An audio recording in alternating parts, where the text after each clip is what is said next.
from a dead sleep. Here's a story from several weeks ago.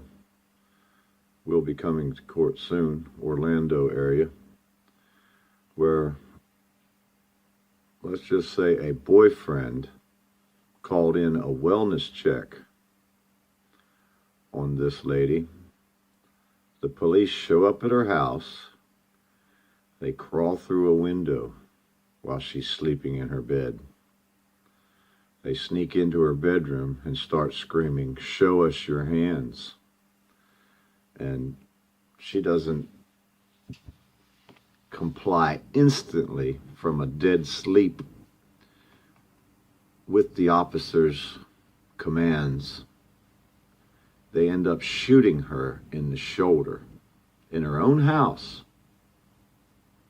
because she did not show her hands while she was sleeping. Bobby Sapp is a registered nurse and has no criminal past. That incident was 2 years ago. And next month, she goes on trial for attempted murder of a law enforcement officer. Because during that well-being check, police said she pulled a gun on them. Tonight, she says a well-being check was used as a tool to get police to her home. And now she is facing life in prison because of it. He used this wellness check as a way to get me, to put me in harm's way and to get me out of my house. It was 8 o'clock on a Sunday morning in September of 2017. While Bobby Sapp was fast asleep in the Winter Park home she rented, 911 is on, it's recorded. she says her ex-boyfriend was calling Winter Park police. I'm not too sure what I need. My girlfriend was threatening suicide last night. I just came to the house and I'm trying to get in. It was a 5-minute, 34-second call Does she have a gun? She is very well armed. that Sapp says changed her life. She threatened suicide by cop before. I was asleep in my bed. I was not at all contemplating a suicide or suicide by cop. When police arrived, Sapp's ex showed them how to enter the house. There's one way into the house, but she was crawled through a window, and I don't want to do that at this point. I want somebody here with me. One officer lifted a kitchen window, leaned in, and used a clothes hanger to unlock the back door, according to police. Meanwhile, the lead officer was still getting information from Sapp's ex. I'm asking if there's any weapons in the house. He tells me there's enough weapons in the house to start a revolution.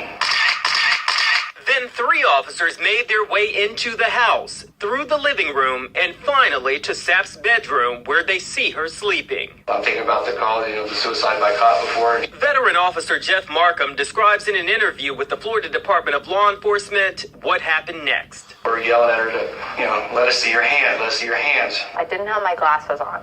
I'm legally blind.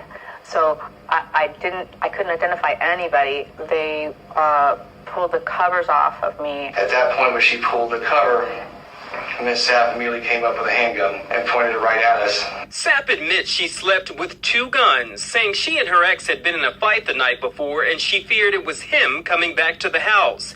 She says she had taken a sleeping pill the night before, but did not point a gun at the officers. Then I remember getting tased. Markham said when Sapp wouldn't comply, one officer tased her. She still pointed the gun at us. It comes back toward me, then it goes back towards Lieutenant Bolden and Officer Eller, and then I fired around.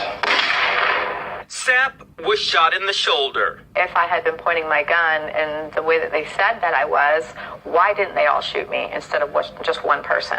Do you think police responded too aggressively? Yes. It doesn't make any sense that they would come in that way unless they were lied to by somebody who was using this well check as a tool to put me in harm's way. It's something that can happen to anyone.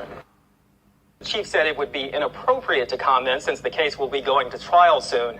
The trial is expected to start next month. And you guys, I have to tell you, 20 years of doing this, I have never had anyone do an interview before their trial. But she felt so strongly about getting her point out here. This is something that I know so many people are going to be talking about. A couple of questions for you. Did police try and knock on the door or identify themselves that they were the police? Very good question.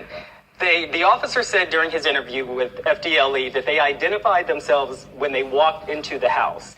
But when asked if they identified themselves before they walked into the bedroom, he said, I don't know. Because she was asleep at the She time. was asleep. Right. Interesting Wow. story. Mm-hmm. So now the cops can break into your house, sneak into a woman's bedroom while she's sleeping without any wants or warrants in this day and age. This has to stop. They had no right to be in her house, let alone to shoot her. FTP, they earn the hate every day.